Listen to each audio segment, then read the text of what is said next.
the news, Gateway AGRO-CARGO Airport in IKENNE local government area of Ogun State witnessed the maiden commercial flight.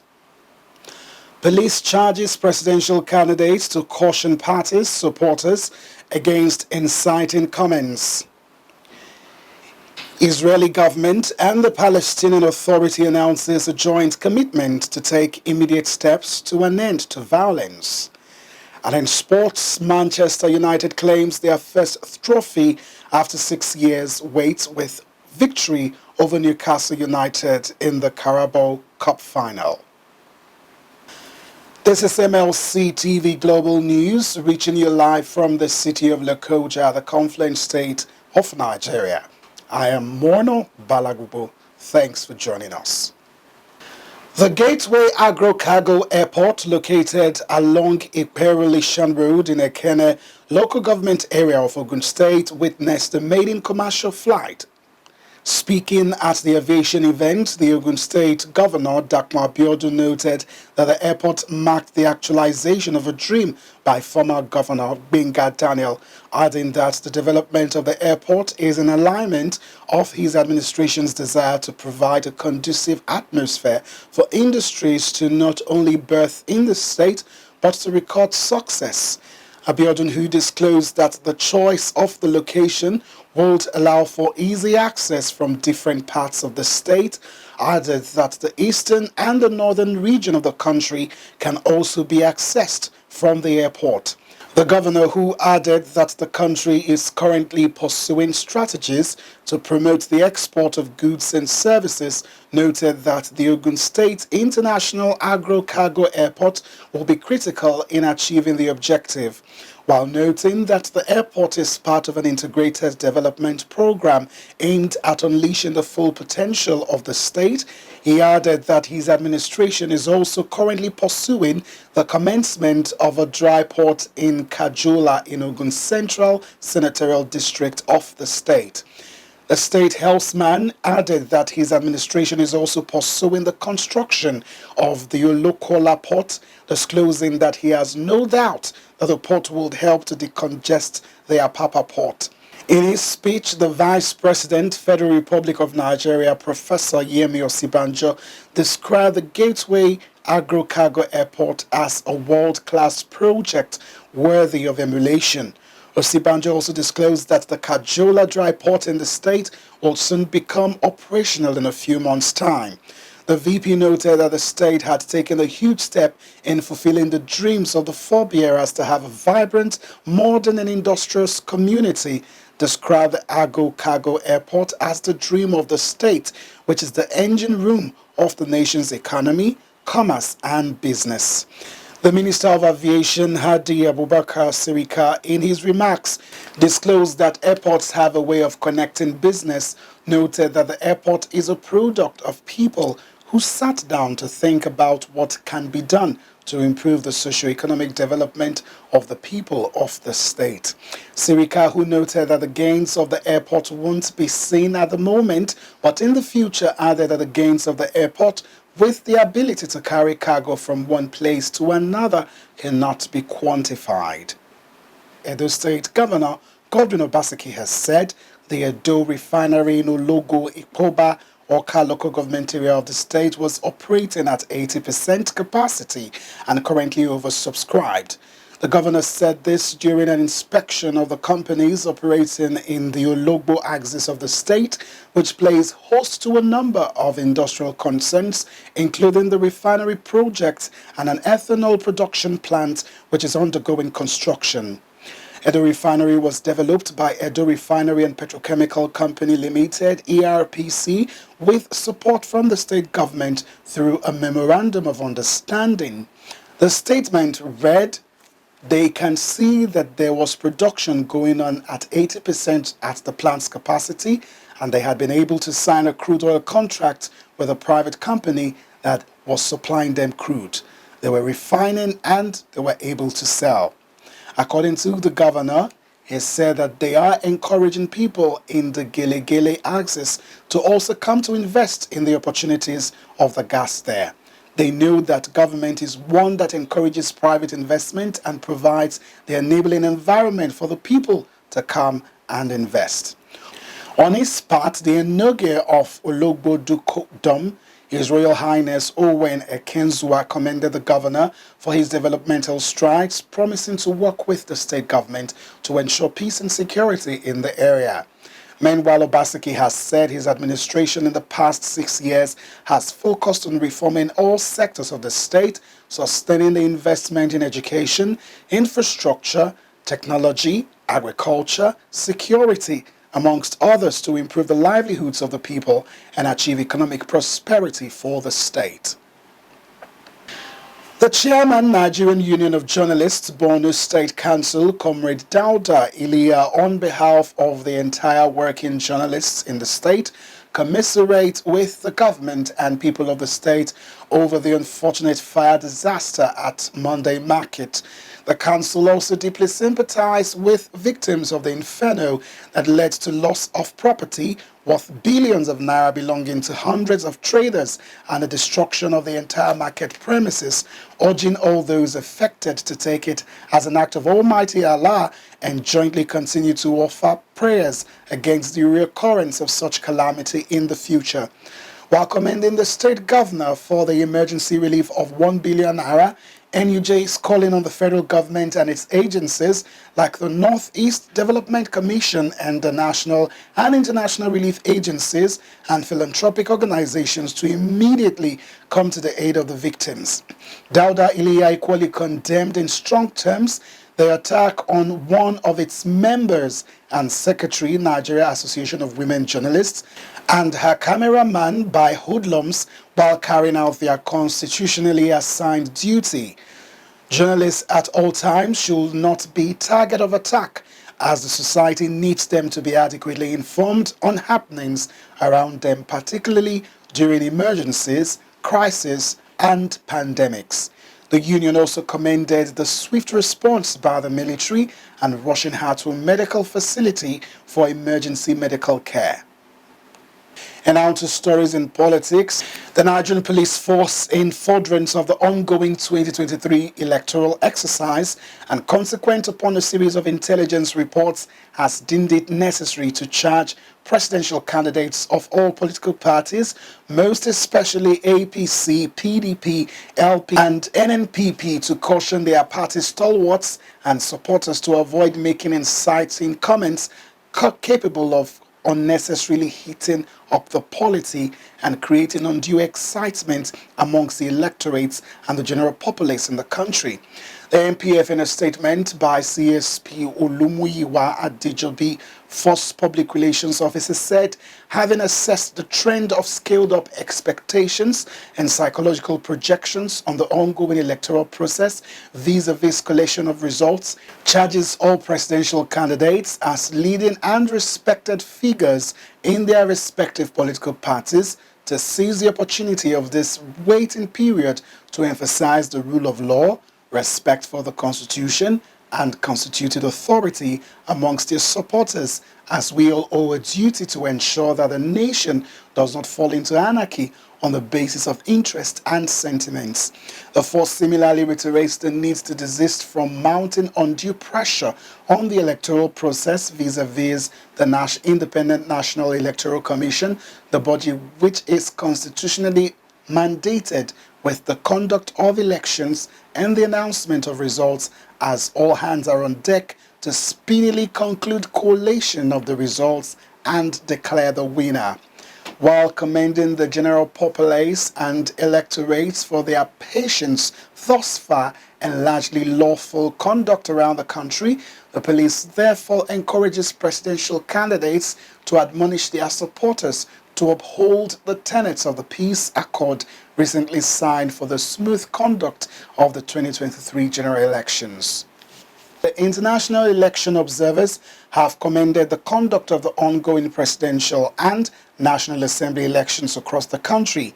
Chief Observer of the European Union Election Observer Mission, Barry Andrews, and others made the commendation when they visited the Wuse Zone 4 polling unit in Tunduwanda Secondary School, Abuja. Let's now join our reporter who monitored for more. EU Election Observer Mission Chief Barry Andrews, United States Ambassador to Nigeria, and her UK counterpart were unanimous in their commendation of the exercise so far. We have taken note of the high attendance here this morning. We will, of course, gather information from across the country. We do our assessment based on international criteria that Nigeria has already signed up. And it's wonderful to see such joviality and such calm in the election place, procedures working well, and this is what we hope for across Nigeria today. And so far so good, and from our teams who are on the ground across the country, some variability in how early polling units open and material arriving, but generally the message we're getting back is orderly elections conducted peacefully. They say the election in Nigeria is of huge global significance. Therefore, Nigeria cannot afford to disappoint the world. Another commendation was the position of ballot boxes, making it difficult for vote buying. I actually talked to EFCC agents who are here specifically to monitor that, their confidence so far. And also I think the way the ballot boxes are set up, it's actually much harder, I think, than perhaps in the past to do that. as you've seen, the world is really watching Nigeria's elections. So many African leaders, so many foreign observer delegations. This election has captured the attention and the fascination of the world. The foreign mission observers are expected to issue official statements from Monday on their assessment of Saturday's elections and recommendations for future elections. Adenike Dada, reporting for MLC TV, Nigeria. Senator Godswill Akpabio emerges winner Awka Northwest senatorial poll. Collation for Senate and Federal House of Representatives in IKENNE Senatorial District of Akwa Ibom State has come to a close by Monday morning, and the former Minister for Niger Delta Affairs, Senator Godswill Akpabio of the All Progressive Congress APC, has emerged as the winner. INEC has declared Onawo Ogoshi Ahmed of the PDP as the winner of the 2023 Nasarawa South senatorial election in the just concluded general election in Nasarawa State. Onawo scored 93,064 votes to defeat his closest opponent, Senator Tanko Almakura of the APC, who scored 77,813 votes. The election was contested, and the candidates received the following votes. Number 1. Kerry Stephen of Party A received 1,281 votes. Umaru of APC received 76,813 votes. Odela Bawa Elias got 9,988 votes. Abdullahi Musa Agway of NNPP got 3,640 votes. Ahmed Ogoshi of PDP got 93,064 votes. Ademu Alu of SDP got 13,642 votes. And finally, Olga Cletus of ZLP got 2,863 votes. That Onao Muhammad Ogoshi of PDP, having satisfied the requirements of the law, is hereby declared the winner. In Yobe, the Senate President Ahmad Lawan has won the senatorial election for Yobe North in Yobe State for 7 times in the National Assembly since 1999. Lawal was formally declared the winner by the Independent National Electoral Commission, which scored a total votes cast of 91,000 plus to defeat his closest rival, Bello Ilu of the People's Democratic Party, who polled 22,000 plus votes. INEC also declared Adams Oshomole of the APC as the winner of the 2023 Edo North senatorial election. The Independent National Electoral Commission returning officer Benjamin Adesina said Oshomole polled 107,000 plus votes to defeat Francis IKENNE of the People's Democratic Party, the incumbent, who scored 55,344 votes. A human rights organization, Human Rights Advancement Development and Advocacy Center in Lagos, held a town hall meeting for a House of Assembly candidates across 5 local government council areas of Lagos State. The town hall meeting was attended by the House of Assembly and candidates from 3 major political parties, namely the All Progressive Congress APC, People's Democratic Party PDP, and Labour Party LP, contesting for the House of Assembly seats for Alimosho State Constituency 1 and 2, Jeremy Ifelodun State Constituency 1 and 2, Kosefo State Constituency 1 and 2, Mushin State Constituency 1 and 2, and Ikorodu State Constituency 1 and 2, community stakeholders, constituents from the constituencies, civil organizations, and the media. The town hall meeting was designed to interface the House of Assembly candidates with stakeholders and their constituencies on their anti-corruption plans if they eventually get elected into the Lagos State House of Assembly in the March 11, 2023 general elections. The executive director of Huridak, Ayodele Amin, who spoke through the program officer Alice Babalola, welcomed all the participants and thanked them for their presence, even as he acknowledged the sponsorship support of CISLAC and MacArthur Foundation, without whom the event would not have been possible, and wish the participants a fruitful deliberations. In his opening remark, the chairman of the occasion, Comrade Larry Suraj of CISLAC, who was represented by Comrade Nelson Ekujumi, appreciated Hudirak for the innovative and laudable action. The candidates all highlighted transparency and accountability as the watchword in their anti-corruption plans if elected.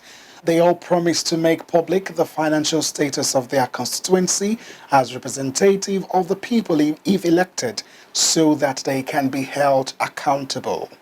In closing, Huridak promised to interface with the constituents and the candidates so that the anti-corruption plans of the candidates and their party can be used as a benchmark to measure how committed they have lived up to their promise when eventually elected. We'll take a short break now. We'll be right back. Time as suggested in the motion. From 31st January to June 31st, 2023, say aye. Those against say nay, the ayes have it. Do you know what it takes to lead? Do you understand what is politics? Do you have issues concerning the way we play politics? Do you have reservations about some political mugu? Do you want to serve or be served? Do you want to contest? Do you want to occupy any political office or be in charge of your world? All this and many more are what we discuss right here in the political arena, a program where we trash and arrange, condemn and commend, celebrate and blame all that play out in politics. Do not be told. Join me, Warner Balagubu, every Saturday by 7 p.m. to throw more light on why we play politics the way we do and how we can play it better. Political arena, building a government of the people and for the people. Don't miss it. Welcome back from the break, and now to stories on the foreign scene. Huge rallies have been held in several Mexican cities against what protesters say are government attempts to undermine the electoral authorities. The biggest was in Mexico City, where organizers say 500,000 people marched on the city's main plaza. The local government put the number at 90,000. Lawmakers last week voted to slash the budget of the National Electoral Institute and cut its staffing. President Andres Manuel Lopez Obrador accuses the INE of being partisan, but opponents describe the recent vote as an attack on democracy itself, pressing the Supreme Court to overturn them as unconstitutional. On Sunday, massive crowds gathered in Mexico City's historic Zocalo Square. The demonstrators spilled out into adjoining streets in the city center. Smaller peaceful demonstrations were staged in several other cities. Mexico's Senate approved the reforms on Wednesday, following a similar vote in the lower chamber of the parliament. The reforms will come into force once they are signed by President Lopez Obrador.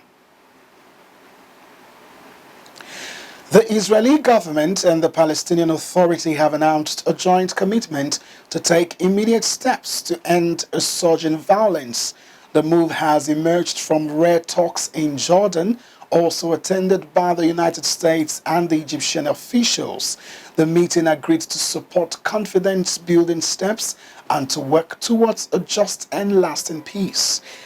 As the talks took place, a Palestinian gunman shot dead 2 Israelis in the occupied West Bank. The summit in the Red Sea resort off the CARABAO was called following a recent rise in deadly violence that has stoked fears of a wider conflict. It brought together Israeli and Palestinian security chiefs for the first time in many years.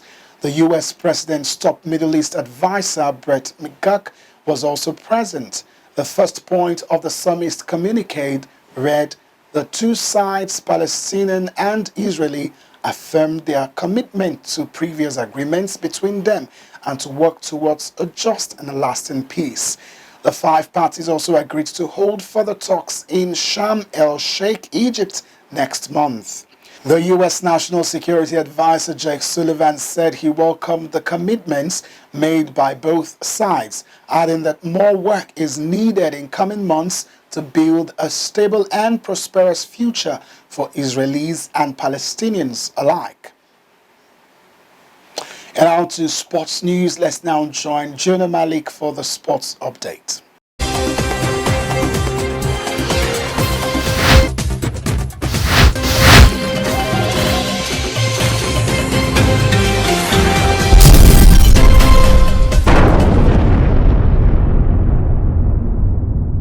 And on sports update, Manchester United on Sunday claimed their first trophy since 2017 with victory over Newcastle United in the Carabao Cup final at Wembley Stadium.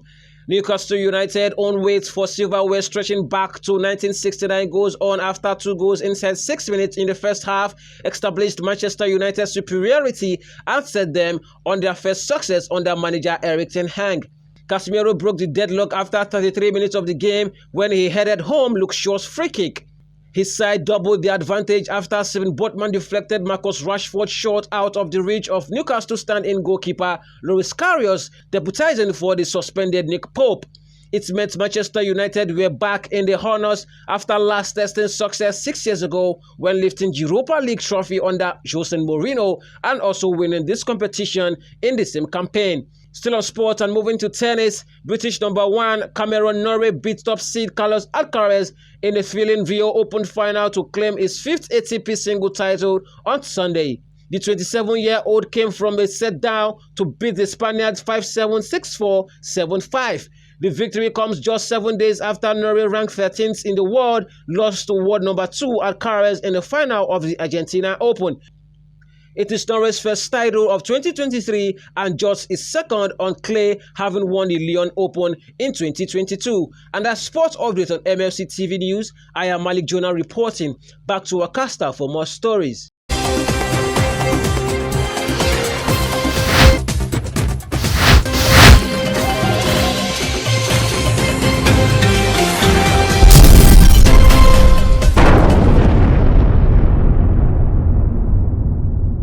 Thank you, Jonah, for that update. And that's the size of our package today. If you like what we are doing, do support us by subscribing to our YouTube channel, Malachite TV. Like and follow our Facebook pages, MLC TV and MLC TV2, Instagram MLC TV 2021, Twitter at MLC TV1. For your event coverage, appearance on any of our programs, contributions, comments, adverts, placements, or sponsorship, please call or send SMS to any of our numbers displayed on your screen. Join Malachite TV online weekends to watch our various programs. Saturday 7 p.m. Political Arena, Sunday 6 p.m. Women's World, and Monday 9 a.m. The Opinion. It's Malachite TV, reaching everywhere, informing everyone. Once again, I am Mono Balagbobo. Endeavor to go out and cast your vote in the elections coming up in March. Keep it locked right here with Malachite TV for updates on the ongoing electoral collation of results. Please be your brother's keeper to build a happy and a better society together. Thank you for watching. Good day.